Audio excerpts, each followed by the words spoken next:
দুর্বল গিয়ে গই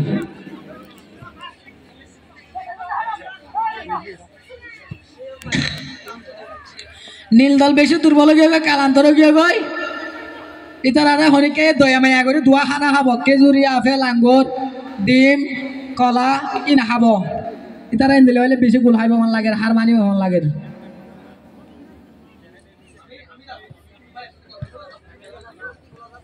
আরো সুন্দর কালার হওয়া লাল দলতে 11 নম্বর 11 মাস গভুয়া তুমালে আবার কগুল করছো 10 মাস গভুয়া দুয়া গুল করছে সম্ভাবনা হেট্রিক করিব না দিয়া হেট্রিক করিব না দিয়া অহন এক গুলে গিয়ে আছে লাল দলের পয়েন্ট অহন 8 মিনিট বাইসে আইছে 8 মিনিট সময় আছে লাল দলের পয়েন্ট এক গোল এগিয়ে আছে নীল দলের পয়েন্ট এক গোল হার মাননে ইতারা গোল দিনা চিল্লে দেবো তারা দিয়ে দেয় 3 ও নীল দলের পয়েন্টে বালা করে হারানো হয় গোলকিপার বাথরুম